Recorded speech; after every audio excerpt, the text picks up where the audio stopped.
Congratulations on the movie. I really enjoyed it. Thank you. You know, I get asked a lot to recommend movies, and I hate doing it because it's so subjective and everyone has different tastes. But Yes. this is one of those movies I feel like I can do without worrying about it because it has something for everyone, don't you think? Oh, that's good to hear.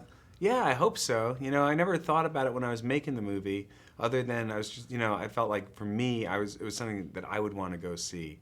And, you know, which is, you know, when you're directing something, you kind of have, that's all you have to go off of. Yeah. Until you start putting it in front of an audience. And then you start screening it for the audience and they start to give you their feedback. And it seemed like different people related to different things in the movie. Sure, and it's something you could bring your kids, you don't have to worry about. Yes, yeah. Which again, I didn't think about when we were making the movie. I thought, you know, I didn't realize, wow, we're actually, this movie is a PG movie. Yeah. And it was never even a focus.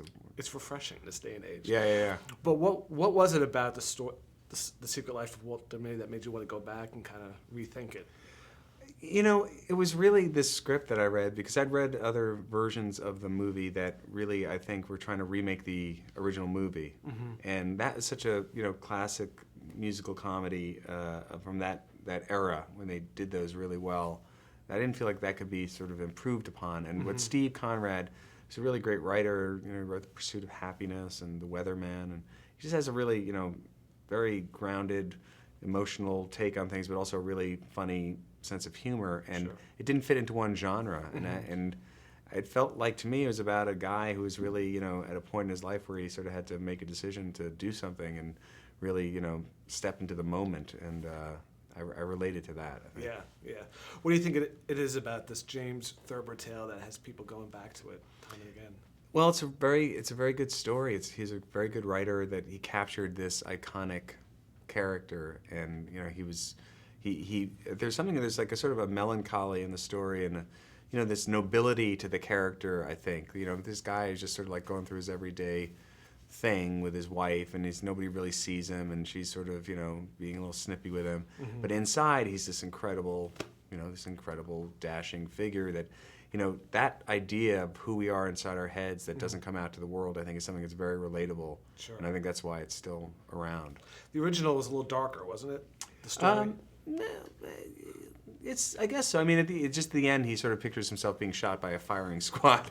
But again, as opposed to going off with Kristen Wiig. Yeah. It's a different thing. I mean, also that story kind of is not, you know, really. There's not really that much plot there. And what we wanted to do is sort of take that idea of that character, but then, you know, take it the next step to him actually going out and trying to get outside of himself. Sure. Have you ever had that Walter Mitty moment? Well, I mean, in terms of what, like the fantasizing, or just kind of drifting off, thinking like, right now, I'm at yeah, many times.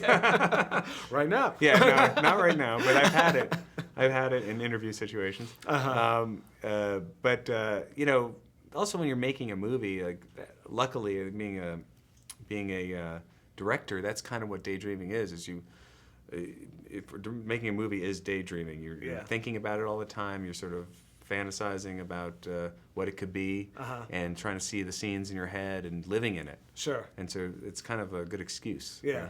To direct and then also to star in it, double the challenge?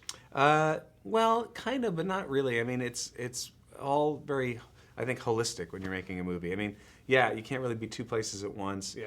But you know, directing a movie, there's a lot of time that happens before the shoot and after the shoot. You know, there's the prep time, there's the shoot, and then there's the editing, the post-production. So those times you're just doing one job. It's just that time when you're shooting that you kind of have to really figure it out. I'd imagine as a director, you're watching other performances, you kind of know what you want.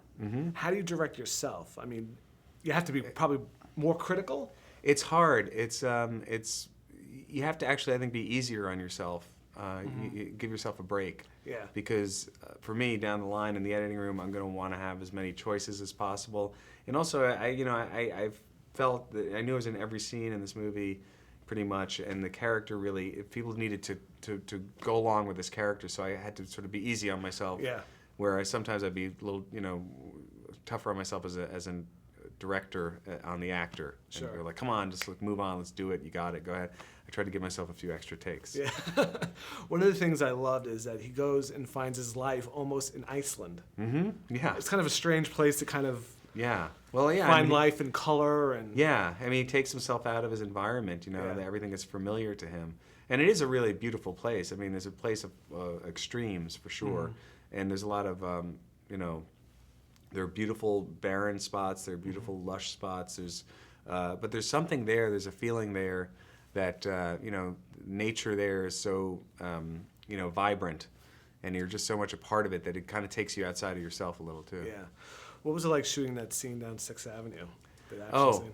that was fun. You know, it was challenging because we would shoot it on the weekends, and they'd let us cut, you know, traffic off on 57th Street or on 5th Avenue, and I was shooting my part on a skateboard, and Adam Scott was on rollerblades, and it was, you know, that was like there'd be people would show up and watch, and you know, I'd be going on a skateboard like, you know, rounding 5th Avenue. I just didn't want to fall and look bad. But it was kind of a real, like, you know, talk about a fantasy, just like have your 5th Avenue all to yourself and just go skateboarding down. And, you know, it was really fun. That's almost like a dream come true. Yeah, definitely. Yeah. What do you hope people take away from this movie? I just hope they have a really good experience going to the film. And they, you know, hopefully feel something. You know, it's like I like movies where I sort of, you know, like they somehow get to me on some level, and I connect with them personally. And so I hope people have that for this. Yeah, it's fantastic. Thank you so much. Thanks, man.